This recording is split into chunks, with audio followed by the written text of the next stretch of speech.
¿Qué tal, compañeros? Es un gusto volverlos a saludar. El día de hoy vamos a continuar con nuestro cuarto programa de aplicación, que va a consistir en el diseño de una interfaz gráfica de usuario para el uso de máquinas de soporte vectorial. La idea general del programa pues es básicamente establecer lo que son las máquinas de soporte vectorial a través de esta interfaz o esta aplicación. Estas máquinas se ocupan como algoritmos de clasificación o regresión dependiendo la tarea que se quiera desempeñar y se ocupan principalmente en aprendizaje estadístico y machine learning. Dentro de lo que es las máquinas de soporte vectorial existen un concepto que es el que va a predominar, que es el clasificador de margen máximo.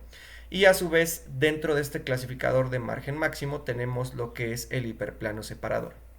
Si nosotros dirigimos nuestra atención a la imagen que se muestra aquí, aquí se ejemplifica básicamente lo que se busca con el hiperplano. El hiperplano en sí es un subespacio dado un cierto espacio donde tenemos, por ejemplo, estos puntos, esta información, que viéndolo en este recuadro azul sería un espacio de dos dimensiones, y nuestro hiperplano tendría una dimensión kn-1, es decir, que de un plano o de un espacio donde la información es de dos dimensiones, el hiperplano tendría una sola dimensión, ¿ok?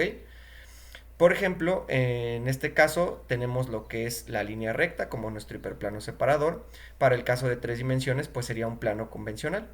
Lo que busca este hiperplano, pues es básicamente ayudarnos a generar una separación definida dentro de nuestro espacio para poder así clasificar elementos pertenecientes a una cierta clase A o pertenecientes a una clase B. ¿Ok?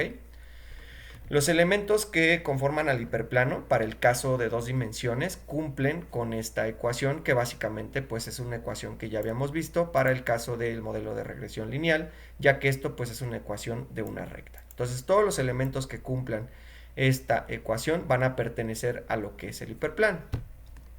Para el caso generalizado en k dimensiones pues tenemos un vector x con k dimensiones que van desde x1 hasta xk y correspondería a esta ecuación para los elementos que pertenecerían al hiperplano separador. ¿Ok? Entonces, bueno, cualquier elemento del vector que sea, por ejemplo, x mayor que 0 o x menor que 0, formará parte de un grupo, como lo habíamos puesto ahí, una clase A o una clase B, dependiendo de la etiqueta a la que correspondan los números mayores a 0 y los números menores a 0. ¿Ok? Otro concepto, bueno, ya teniendo un poco claro o un poco la idea de cómo funciona el hiperplano separador, podemos ya abordar lo que es el hiperplano de margen máximo. El hiperplano de margen máximo básicamente lo que hace es garantizarnos tener el hiperplano óptimo, es decir, el que esté más lejos de los puntos o que permita generar una distancia con referencia a los puntos de manera óptima para las dos clases y con ello generar una separación pues adecuada de ambas. ¿Ok? Aquí es donde entran ya como tal el concepto de por qué se llaman máquinas de soporte vectorial. Pues en sí, estos elementos que vemos los círculos en color verde o los círculos en color azul, cuando se empiezan a transformar para generar lo que es el hiperplano de margen máximo, se vuelven como vectores de soporte para hacer la referencia de la distancia que estos tienen con respecto a estas supuestas líneas punteadas, que son estos elementos que nos van a permitir, digamos, garantizar que se encuentre o no la información de el hiperplano dentro de este rango y con ello pues garantizar que este hiperplano sea el óptimo. Como se ve desde la imagen de acá, podemos ver que podríamos trazar diferentes rectas que separarían la información, pero siempre vamos a buscar que sea la recta de forma óptima, es decir, que tenga la orientación correcta, el ángulo correcto y utilizando esto a través del hiperplano de margen máximo. Entonces, básicamente lo que tenemos hasta ahorita pues es los dos conceptos. El primero, qué elemento vamos a usar para separar los datos, ya que sabemos que es un hiperplano. Después, el siguiente paso sería lo que es el hiperplano de margen máximo, que es decir, el hiperplano óptimo o el mejor hiperplano para poder separar esta información. Y finalmente, en la mayoría de los casos, como se muestra en esta parte, los datos no van a venir tan fáciles o tan simples de separar. La mayoría de los casos que se ven de esta forma son linealmente separables, es decir, que van a tener una solución relativamente simple, ocupando lo que son las máquinas de soporte vectorial. En el caso de que los datos no sean linealmente separables, es decir, que no se puede establecer este elemento como esta línea recta para separar las dos clases de datos, existe una estrategia que se aplica previa a la búsqueda del hiperplano que se llama la estrategia del kernel.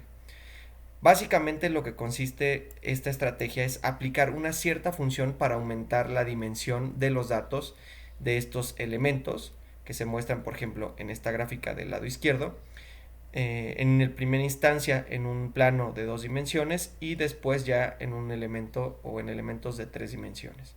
Básicamente eso es lo que va a consistir el kernel. Entonces, esto, ¿por qué se hace? Si nosotros vemos esta imagen que tenemos aquí, en el costado izquierdo, aparentemente pues la forma en cómo podríamos separar estos datos es a través de tal vez una elipse que englobe pues los datos al interior del círculo como o al interior de la elipse, perdón, como una clase y los del exterior como otra clase. Sin embargo, como este proceso pues puede ser no tan simple de hacer o no tiene una solución tan realizable en la mayoría de los casos, el método que se ocupa es el aplicar un kernel.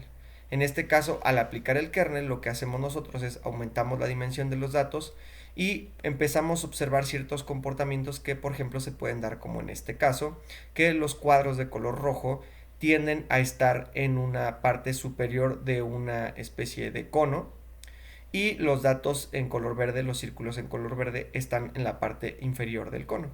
Esto nos permite que una vez lograr esta distribución, pues ya podríamos ocupar lo que es el hiperplano separador, que en este caso va a consistir en un plano, como el que veíamos aquí, que va a cortar, digamos como si fuera un pastel, la mitad del cono, separando las dos clases de manera óptima. ¿Ok?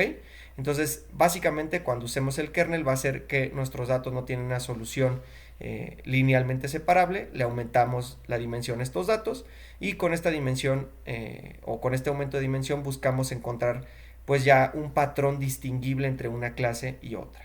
¿Ok?